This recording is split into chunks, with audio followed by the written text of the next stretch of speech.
ಏನು ಧರ್ಮಸ್ಥಳದಲ್ಲಿ ನಡೆದಂತಹ ಘಟನೆಗಳ ಬಗ್ಗೆ ಸಾಕಷ್ಟು ಹಿರಿಯರೆಲ್ಲ ಮಾತನಾಡಿದ್ರಿ. ಆದರೆ ಈ ದೇಶದಲ್ಲಿ ಮೊದಲು ಧರ್ಮದ ಆಧಾರದಲ್ಲಿ ರೂಲನ್ನು ಮಾಡ್ತಾಯಿದ್ರು. ನಂತರದಲ್ಲಿ ಬ್ರಿಟಿಷರು ಬಂದರು, ನಂತರದಲ್ಲಿ ರಾಜರು ಬಂದರು. ರಾಜರಿಗೆ ಯಾವ ರೀತಿ ಇತ್ತು ಆ ರೀತಿ ರಾಜಕಾರಣವನ್ನು ಮಾಡ್ತಾಯಿದ್ರು.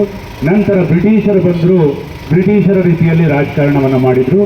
ಈಗ ಪ್ರಜಾಪ್ರಭುತ್ವ ಬಂದಿದೆ. ಪ್ರಜೆಗಳಿಗೆ ತಕ್ಕಂತೆ ಪ್ರಜಾಪ್ರಭುತ್ವ ವ್ಯವಸ್ಥೆ ಒಳಗಡೆ ನಡೆಸಬೇಕಾಗುತ್ತೆ.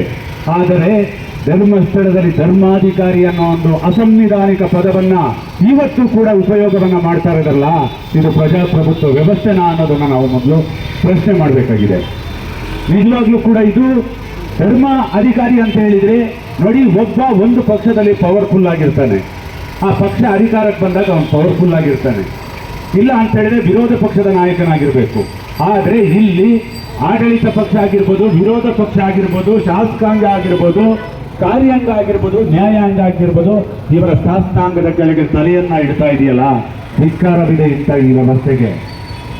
ಇಂಥ ವ್ಯವಸ್ಥೆಗೆ ಧಿಕ್ಕಾರ ಇದೆ. ನಿಜವಾಗ್ಲೂ ಕೂಡ ಅಲ್ಲಿ ಹೆಣ್ಣು ಮಕ್ಕಳ ಅತ್ಯಾಚಾರ ಆಗಿದೆ ಅಂತ ಹೇಳಿದ್ರೆ ಯಾಕೆ ಇವರು ಆ ತನಿಖೆಯನ್ನ ತಡಿಬೇಕು?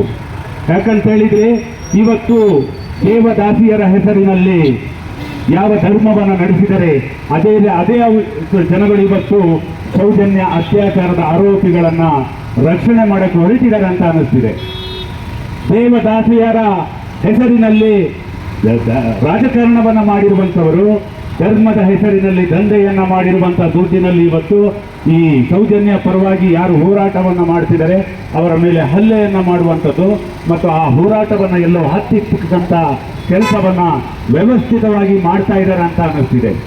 ಹಾಗಾಗಿ ಇವತ್ತು 164 ಸ್ಟೇಟ್ಮೆಂಟ್ ಆದ ತಕ್ಷಣ ಆರೋಪಿಯನ್ನು ಒದ್ದು ಒಳಗಡೆ ಹಾಕಬೇಕಿತ್ತು.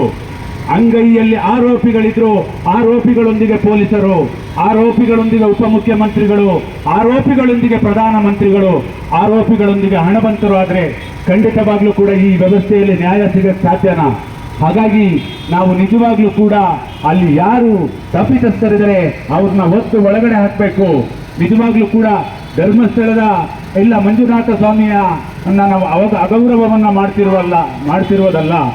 ಧರ್ಮದ ಹೆಸರಿನಲ್ಲಿ ದಂಧೆಯನ್ನ ಮಾಡಿ, ಧರ್ಮದ ಹೆಸರಿನಲ್ಲಿ ಅತ್ಯಾಚಾರವನ್ನ ಮಾಡಿ, ಧರ್ಮದ ಹೆಸರಿನಲ್ಲಿ ದಲಿತರ ಭೂಮಿಯನ್ನ ಕಸ್ಕೊಂಡಿದ್ದಾರಲ್ಲ ಅವರ ವಿರುದ್ಧ ಮಾಡುವಂಥ ಹೋರಾಟಗಳಿದು.